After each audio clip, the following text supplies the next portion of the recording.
হযরত আবু সাদ আব্দুল্লাহ বিন আহমদ রহমাতুল্লাহ তাআলা আলাই বর্ণনা করেছেন, একবার আমার মেয়ে ফাতেমা ঘরের ছাদ হতে হঠাৎ উধাও হয়ে গেল। আমি দুশ্চিন্তাগ্রস্ত হয়ে হুজুরে গৌসে পাক বড় পীর আব্দুল কাদের জিলানী রহমাতুল্লাহ তাআলা আলাইহির খেদমতে হাজির হলাম এবং আমার মেয়েকে উদ্ধার করে দেওয়ার ব্যাপারে আবেদন করলাম। তিনি রহমাতুল্লাহ তাআলা আলাই ইরশাদ করলেন, করখ নামক স্থানে গিয়ে রাত্রে কোনো একটি নির্জন টিলার উপর অবস্থান নিবে। তারপর নিজের চারদিকে একটি কুণ্ডলী তৈরি করে সেখানে বসে পড়বে আর সেখানে আমাকে স্মরণ করবে এবং বিসমিল্লাহ বলবে। দেখবে রাতের অন্ধকারে তোমার চারদিকে জিনের দল বেঁধে বেঁধে চলাফেরা করছে। তাদের আকৃতি দেখতে খুবই আশ্চর্যজনক ও ভয়ঙ্কর হবে। তবে তুমি তাদের দেখে ভয় পেও না। সেহরির সময় জিনদের বাদশাহ তোমার নিকট উপস্থিত হবে এবং তোমাকে তোমার উদ্দেশ্য কি তা জিজ্ঞাসা করবে।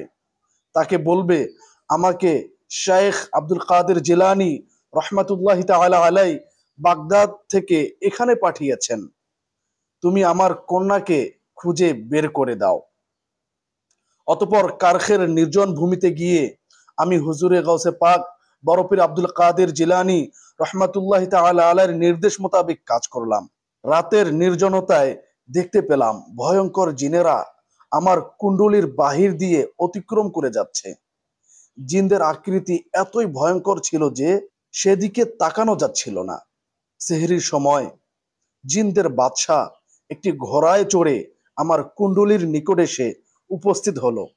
তার আশেপাশে অনেক জিন ভিড় করছিল। কুণ্ডলীর বাহির থেকেই সে আমার উদ্দেশ্য জানতে চাইল। আমি বললাম যে আমাকে বড় পীর আব্দুল কাদের জিলানী রহমাতুল্লাহ তাআলা আলাই তোমার কাছে পাঠিয়েছেন।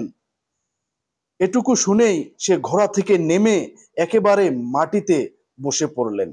আমি তাকে আমার কন্যা হারানোর ঘটনা খুলে বললাম। সে জিনদের মধ্যে ঘোষণা করে দিল যে মেয়েটিকে কে নিয়ে গিয়েছ।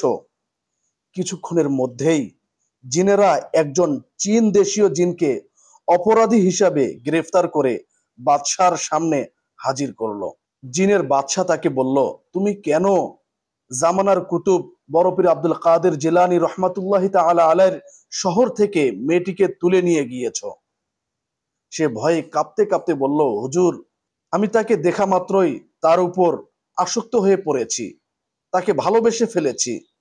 বাদশাহ এ কথা শোনার সাথে সাথেই ওই চীন দেশীয় জিনের গর্দান কেটে ফেলার নির্দেশ দিল এবং আমার প্রিয় কন্যাটিকে আমার নিকট ফেরত দিল। আমি তার এই ব্যবহারে অত্যন্ত মুগ্ধ হয়ে গেলাম এবং জিনদের বাদশাহের কৃতজ্ঞতা প্রকাশ করে বললাম, মাশাআল্লাহ আজ্জা ওয়াজাল, তুমি বড় পীর আব্দুল কাদের জিলানী রহমাতুল্লাহ তাআলা আলাইকে অশেষ ভালোবাসো। এ কথা শুনে সেই জিনদের বাদশাহ বলল, অবশ্যই হুজুর বড় পীর আব্দুল কাদের জিলানী রহমাতুল্লাহ তাআলা আলাই যখন আমাদের দিকে দৃষ্টিপাত করেন তখন সম্পূর্ণ জিন জাতি থর থর করে কাঁপতে থাকে। আল্লাহ তাআলা যখন কাউকে জামানার কুতুব নির্ধারণ করে দেন তখন সমস্ত মানব দানব তাকে তার আনুগত্য করে দেন। সুবহানাল্লাহ।